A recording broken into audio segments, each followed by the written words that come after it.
Hello viewers, আশা করি আপনারা সবাই ভালোই আছেন। আজকের ভিডিওতে আমি একটা বিষয় দেখাবো, সেটা হলো একটা চাকরিতে কিভাবে অ্যাপ্লাই করবেন। সেটা হলো বাংলাদেশ পানি উন্নয়ন বোর্ডের অ্যাপ্লাইটা কিভাবে করতে হয়। তো সেই বিষয়ে আমি একটু বিস্তারিত আলোচনা করব। তো আমার নাম দেবুmadhu আর আপনারা দেখতেছেন Dmtechnic। তো চলুন শুরু করা যাক। তো পানি উন্নয়ন বোর্ডের এটার অ্যাড্রেসটা আমি অবশ্যই এখানে লিংক রাখছি। এই যে দেখেন অ্যাড্রেসটা, এখান থেকে আমি কপি করে নেই।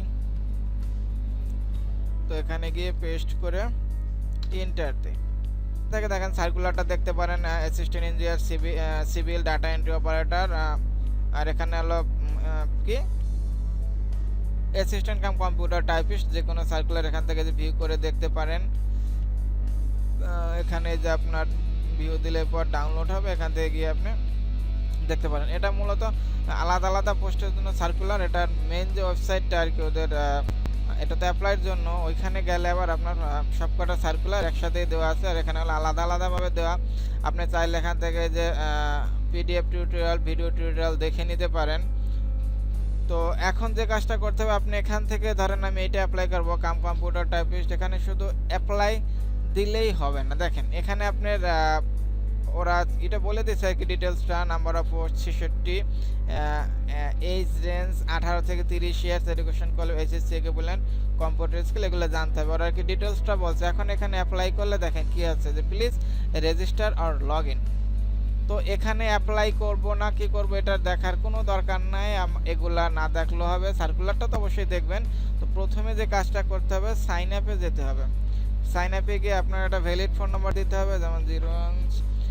এরপর একটা ইমেল অ্যাড্রেস দিলেও হয়, না দিলেও হয়। মেন কথা, যে কোনো অ্যাপ্লাইয়ের ক্ষেত্রে, প্রায় সব অ্যাপ্লাইয়ের ক্ষেত্রে 99% দু একটা ব্যতিক্রম থাকতে পারে। সেখানে যদি আপনার স্টার মার্ক থাকে, সেগুলো ম্যান্ডেটরি, সেগুলো অবশ্যই দিতে হবে। তবে আমি একটা জিনিস খেয়াল করেছি, সেটা হলো আপনার যে অনেক সময় থাকে এনআইডিতে স্টার মার্ক দেওয়া থাকে, বিআইডিতে স্টার মার্ক দেওয়া থাকে না। তখন আপনারা ভাবতে পারেন যে এনআইডি নাম্বারটা না দিলে নেবে না, কিন্তু অনেক ক্ষেত্রে আমি দেখেছি যে আপনার ওখানে ওই এনআইডির ঘরটা ফাঁকা রেখে বিআইডি মানে বার্থ রেজিস্ট্রেশন নম্বরটা, জন্ম নিবন্ধনে সেটা দিলেও হবে। আর যদি না নেয় তাহলে আপনি কি করবেন, এনআইডির জায়গায় বার্থ রেজিস্ট্রেশন নম্বরটা দিয়ে দেবেন, যদি না থাকে আর কি করার সেই ক্ষেত্রে। তো পাসওয়ার্ড আমি ফোন নম্বরটাতে আবার দিই। তো আমি যদিও এটা আপনার শুধুমাত্র ভিডিওটা করার জন্য দিচ্ছি, আপনারা অবশ্যই ভালোভাবে চেক দেবেন। আমি এখানে অ্যাপ্লাই করব না, বা করলেও আলাদা করে করব টিউটোরিয়ালের সময়। অত সময় নিয়ে দেখতে গেলে এটা অনেক বড় হয়ে যাবে, এই জন্য দেখি আর কি। ঠিক আছে, FHH আর এরপর সাবমিট। এখানে বলতেছে যে are you sure to submit this form, মানে যদি সব কিছু ঠিক থাকে তাহলে ওকেতে প্রেস করো। হ্যাঁ, প্লিজ লগ ইন পেজ। এখানে আমি আমার ফোন নাম্বারটাতে 0। এরপর আপনার লগ ইন। এখন হলো আপনার যেটা মেন, এখানে ওদের ভেরিফিকেশন কোডটা অবশ্যই দিতে হবে, না হলে কিন্তু ওরা আপনার এটা নেবে না। এই তো হয়ে গেল। এখন যে ঝামেলা, সেটা হলো এটা অধিকাংশ লোকে পারে না। এখানে দেখেন ঝামেলাটা করছে, এখানে বাংলা ইংলিশ দুটাই লিখতে হবে। তো কি আর করার, সেজন্য আপনারা অ্যাপ্লাইয়ের সময় সবসময় ক্যাপস লক দিয়ে করাই ভালো, কারণ বড় হাতের লেখলে সমস্যা নাই, কিন্তু যদি আপনি ছোট হাতের লেখেন তাহলে কিন্তু সমস্যা, কারণ নামের প্রথমটা অবশ্যই বড় দিতে হবে। তো ঝামেলা, এই জন্য অ্যাপ্লাই, যে কোনো অ্যাপ্লাইয়ের ক্ষেত্রে আপনি ক্যাপিটাল দিলে ভালো। তো আমি দেই দেবব্রতমধু MAD। ডেট অফ বার্থ এটা আমি দিয়ে দেই প্রথমে দিন 01/01/1993। দেখেন এখানে ডেট অফ বার্থ ওখানে কিছু লেখে নাই যে ওখানে আপনার বাংলায় বা ইংলিশে লিখতে হবে কিনা। তো একটা কথা মনে রাখবেন, যেখানে আপনার বাংলায় লিখতে বলে সেখানে অবশ্যই বাংলায় লিখবেন। দেখেন সব ঘরগুলো এখানে বলা আছে বাংলায়। ওখানে থাক আর না থাক, যে ঘরগুলোতে মানে আপনার যদি বাংলা বা ইংলিশের ব্যাপারটা থাকে, তখন যদি সংখ্যাটা যদি আপনি কিবোর্ডের নাম্বার যে সাইডে থাকে হাতের ডান দিকে, সেখানে দিলে কিন্তু ওটা অলওয়েজ আপনার ইংলিশে আসবে। কিন্তু যদি আপনি কিবোর্ডের বাম হাতের কিবোর্ডের উপরে গুলো দেন তাহলে বাংলা আসবে। তো নাম্বারগুলো আপনার বাংলা ইংলিশ কোনো বিষয় না। তারপরে যদি ওখানে বাংলায় লেখা থাকে তাহলে অবশ্যই বাংলা দেবেন। যেমন দেখেন এখানে বাংলায় মাতার নাম লেখেন, এখানে বাংলায় দেবো। এখানে ঘরে কিন্তু কিছু বলে নাই, তাই এটা ইংলিশে দিলে সমস্যা নাই। তো এরপর আমরা বাংলায় লিখি। এখন বাংলায় লেখার জন্য আপনারা কন্ট্রোল আল্টা ভিতে প্রেস করবেন। এরপর আপনি লিখবেন, দেখেন যেমন আমি লিখতেছি মধু। এরপর কি বলছে দেখেন, প্রেজেন্ট অ্যাড্রেস, পার্মানেন্ট অ্যাড্রেস। আমি একটা কথা বলবো, যে কোনো চাকরির ক্ষেত্রে, সরকারি চাকরির ক্ষেত্রে আর কি, বিশেষ করে সরকারি চাকরির ক্ষেত্রে, প্রাইভেট ক্ষেত্রে না, প্রেজেন্ট অ্যাড্রেস আর পার্মানেন্ট অ্যাড্রেস যেটা আপনি এনআইডি অনুযায়ী দেয় বেটার। কারণ বাংলাদেশ গভর্নমেন্ট যে সার্কুলার দেয়, একটা সার্কুলার দিলে কিছু কিছু সার্কুলার আছে কবে সার্কুলার দিছে, তারা পরীক্ষা কবে নেবে সেটা ভুলে যায়।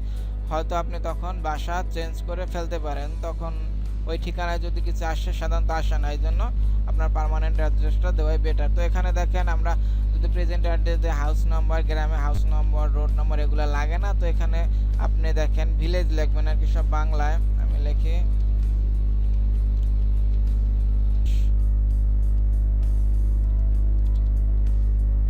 দেখেন এক্ষেত্রে কি বলছে, পোস্ট কোডটা বাংলায় লিখতে বলছে, তো আমি বাংলায় লিখবো। এখন আমি যদি আপনার নাম্বার লক যে থাকে কিবোর্ডের সামনে, সেখানে যদি দেখেন এই যে 8 দিলে কিন্তু এটা আপনার ইংলিশে আসছে। তো এখানে আপনি যতই চেষ্টা করেন ওখানে ওরা ইংলিশেই নেবে। আপনার হাতের বাম দিকে কিবোর্ডে যেটা থাকে সেখানে যে উপরে যে লেখা থাকে সেগুলো প্রেস করবেন 8110। এখানে অটো আসবে আমার জেলা। এরপর আমি এখানে সেম দিয়ে দিলাম, তাহলে ওইটা এটা অটো হয়ে আসলো। কম্পিউটার স্কিল, এক্ষেত্রে আপনার যেহেতু কম্পিউটার টাইপিস্ট, তো এটা তো অবশ্যই দিতে হবে।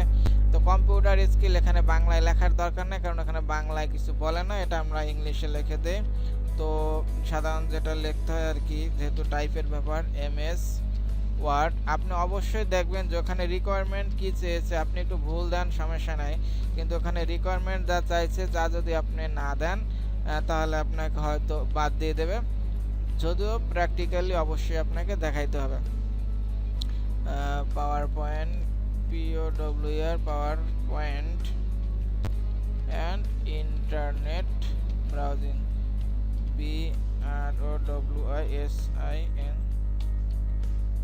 বানান কি লিখলাম উল্টাপাল্টা, ব্রাউজিং, BROWSING, ব্রাউজিং গেল। এরপর আপনার এখানে কি বলছে, মোবাইল নাম্বার ঠিক আছে, ইমেল ঠিক আছে, রিলিজিয়ন অবশ্যই দিতে হবে হিন্দু, অকুপেশন দরকার নাই, ন্যাশনাল আইডি অবশ্যই, সেক্স মেল, ব্লাড গ্রুপ জানি না দরকার নেই, বিবাহিত কিনা অবশ্যই অবিবাহিত, ওকে। এরপর আপনার কোঠা থাকলে দেবেন, না হলে না দেবেন। এরপর আপনার ছবি, তো ছবির ক্ষেত্রে অনেক লোক আছে 300 বাই 300 পিক্সেল করতে পারে না, বা আপনার সাইজ কমাতে পারে না। তো এটা কিভাবে করতে হবে এ সম্পর্কে আমার ভিডিও দেওয়া আছে চ্যানেলে, না পারলে দেখে নেবেন। তো এখন আমরা এখানে চুজ ফাইলে যাই, চুজ ফাইলে গিয়ে আমি এখানে দেখিয়ে দিয়েছিলাম আমার ছবি, মাই পিক একটা, আর এখানে সিগনেচার।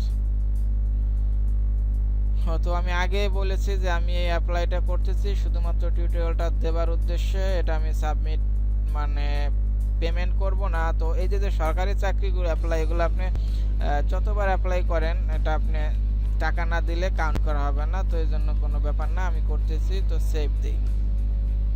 কি বলছে, ইনফো ইনসার্টেড সাকসেসফুলি, মানে এটা সাকসেসফুলি নিয়েছে আর কি। এখন এখানে অনেক কিছু আছে, দেখেন এখানে কি বলছে, এডুকেশনের ধাপ, প্রথমে আপনি অবশ্যই এসএসসি দেবেন, এরপর বোর্ড দেবেন। আমার বোর্ড ছিল ঢাকা, স্কুলের নামটা দিতে হবে, এগুলো সব ইংলিশে দেবেন, এখানে বাংলায় দিতে বলে নাই। নারিকেল বাড়ি হাই স্কুল, নারিকেল বাড়ি হাই স্কুল। এরপর ডিসিপ্লিন বলতে আসলে আপনার বোঝে আপনি কোন গ্রুপে ছিলেন, তো সায়েন্স, কমার্স, আর যে যা থাকেন তাই দেবেন। আমি সায়েন্স ছিলাম, পাসিং এটা ছিল 2007।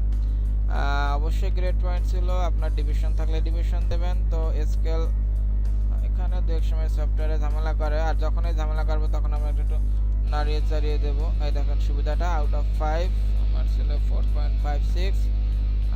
তো এখানে ঠিক আছে, ভালো করে চেক করে নেবেন। অ্যাড কোয়ালিফিকেশন, এরপর আমি দেই এইচএসসি, দিলাম ঢাকা, ঠিক। তো এখান থেকে আমি যাই আপনার ডিসিপ্লিন মানে সায়েন্স, পাসিং ইয়ার 2009, এখানে আপনার আবার একটু চেঞ্জ করে দেখেন, যখনই কাজ করবে না তখন একটু ঘুরে ফিরে আসবেন, অবশ্যই কাজ করবে 3.80। এখন গ্রাজুয়েশন এক্ষেত্রে চাই না, আপনি দিতে পারেন। তো গ্রাজুয়েশনটা আমি দিয়ে দেখাচ্ছি। বিএসসি এখানে কি আছে, তার মানে বিএসসি যারা সায়েন্স তাদের জন্য ইউনিভার্সিটি, আমি এখন ঢাকা ইউনিভার্সিটির আন্ডারে তিতুমির কলেজে আছি, এই জন্য দেব ঢাকা ইউনিভার্সিটি। এরপর আপনার নেম অফ ইনস্টিটিউট আমার হলো গভট তিতুমির কলেজ। আমার সাবজেক্ট ছিল কেমিস্ট্রি, না পাসিং ইয়ার 2015। তো এক্ষেত্রে গ্রেড এখানে আমার আউট অফ 4 2.75, তো এটা আমি অ্যাড করলাম। হ্যাঁ,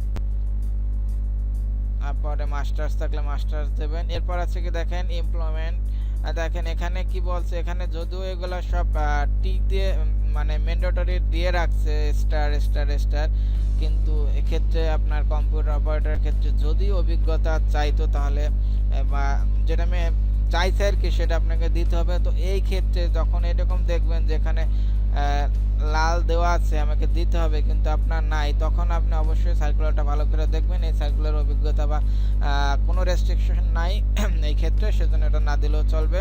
যদিও ম্যান্ডেটরি কোনো সমস্যা নাই, প্রফেশনাল এগুলোও দরকার নাই, ট্রেনিং দরকার নাই, ল্যাঙ্গুয়েজটা আপনি অবশ্যই দিয়ে দেবেন ইংলিশ এক্সিলেন্ট এক্সিলেন্ট, আপনি এক্সিলেন্ট দেন বা এক্সিলেন্ট। এই পারাকটা আমরা দেই যেহেতু আমরা বাঙালি, তার মানে বেঙ্গলি, অবশ্যই এক্সিলেন্ট এক্সিলেন্ট এক্সিলেন্ট। ওকে, এখন দেখেন আমি ধাপগুলো পূর্ণ করেছি, এখানে যে আপনার এডুকেশন করছি, এমপ্লয়মেন্ট, এই তিনটা আমার নাই, এই জন্য আমি এটা দিইনি। যেটা নাই সেটা দেওয়ার দরকার নাই, কিন্তু যদি থাকে যে অভিজ্ঞতা এটা দিতেই হবে তখন আপনার অবশ্যই দিতে হবে আর কি। তো এই তো আমার এটা আছে প্রোফাইলের মতো হয়ে গেছে, সিভির মতো হয়ে গেছে। এখান থেকে আপনি আবার সুন্দর করে চেক দেবেন আর কি। চেক দেওয়ার পর আপনার যদি সব ঠিক থাকে এরপর যাবেন কোথায়, ড্যাশবোর্ডে, এখানে দরকার নাই। ড্যাশবোর্ডে গিয়ে আপনি যে কাজটা করবেন, এখানে কি বলছে বাংলা লেখার জন্য সফটওয়্যার ইনস্টল করুন, বাংলা ইউনিকোড ফন্ট জরুরি বলে দিচ্ছে আর কি। তো এখান থেকে আমি এটা দিয়ে দিই অ্যাপ্লাই। ওকে, এখন দেখেন ওইখান থেকে দেওয়ার পর রাইট, এখন যদি লিখে যে আমি এই মর্মে অঙ্গীকার করছি যে আবেদনের পদ্ধতি তথ্যগুলি সম্পূর্ণ, মানে এখানে দেওয়ার পর যে সব সঠিক টঠিক দিছি, এরপর যদি আপনি এখানে দেন তো সাবমিট অ্যাপ্লিকেশন। এখন বলতেছে যে এখানে অ্যাপ্লিকেশন চার্জ 600 টাকা, সার্ভিস চার্জ আছে 613 টাকা আর কি, যেটা আর ফেরত দেবে না। এখান থেকে দেখেন এখন আপনার এদিকের কাজটা কমপ্লিট।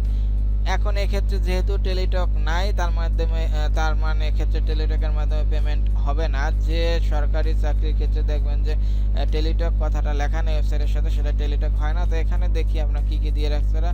এখান থেকে যাবেন পে অনলাইন, পে অনলাইনের পর দেখেন ভিসা, মাস্টার কার্ড, বিকাশ, এটা রকেটও নাই। তো এক্ষেত্রে আপনি যেটা সিলেক্ট করেন, ধরেন আমি বিকাশ দিয়ে দেবো, দেখেন ওরা বলে দিচ্ছে চার্জ দিয়ে 13.2 পয়সা রাখবে না, 613 টাকায় রাখবে আর কি। এখানে পে নাও দেবেন, এটা কোনো বিষয় না, আর একটু পর ঠিক করে নেবে। এখন দেখেন এরপর কি করবেন, আপনি ম্যানুয়ালি করবেন। এই যে বিকাশে মোবাইলে যাবেন, এটা মার্চেন্ট দিয়ে করবেন, এটা এজেন্ট দিয়ে করা যাবে না, সাধারণত এজেন্ট দিয়ে করা যায় না আর কি, পার্সোনাল দিয়ে করবেন। এই যে দেখেন বলছে make payment your personal bKash wallet, agent দিয়ে পেমেন্ট করা যায় না সাধারণত, ব্যতিক্রম থাকতে পারে, আমার জানা নেই। তো এখানে যে আপনি হয়তো পারেন, না পারলে স্টার 247-এ যাবেন, এরপর 3 নম্বরে আসবে পেমেন্ট, মানে পেমেন্টে যাবেন আর কি। পেমেন্টে গিয়ে মার্চেন্ট নাম্বারটা দেবেন, সুন্দর করে ভুল হয় না যেন, 613 টাকা দেবেন, রেফারেন্সটাও যেন ভুল হয় না, কাউন্টার নাম্বার 1 দেবেন। এরপর আবার লাস্ট প্রিন্টে দেওয়ার আগে অবশ্যই মাসবি আপনি এখানের এই পুরা ডিটেলসটা দেখে নেবেন যে নম্বরটা ঠিক আছে কিনা, তাড়াহুড়ো করবেন না পেমেন্টের ক্ষেত্রে। তো এক্ষেত্রে পরে কোড দিলে সাকসেসফুল হবে।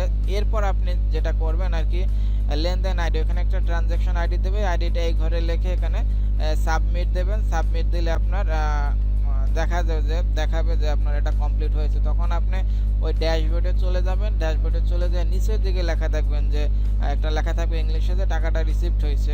অবশ্যই সেটা দেখবেন। অনেক দোকানদার আছে আর কি, যারা অ্যাপ্লাই করার পর অনেক সময় টাকাটা পেমেন্ট হয় না, ওটা খেয়াল করে না, তখন অনেক ধানাই পানাই করতে পারে। তো আপনার নিজের সিকিউরিটির জন্য এটা অবশ্যই চেক দেবেন যে ওইখানে লেখাটা আছে কিনা যে পেমেন্ট কমপ্লিট হয়েছে। আপনার যে অ্যাপ্লিক্যান্ট কপিটা থাকবে সেটা নিশ্চয়ই খেয়াল রাখবেন। তো এই ছিল আমার ভিডিও। যদি ভিডিওটা কোনো কিছু না বুঝতে পারেন তাহলে আমাকে কমেন্টে জানাবেন, আমি অবশ্যই রিপ্লাই দেব। তো ভালো থাকবেন সবাই। Thank you, bye, take care.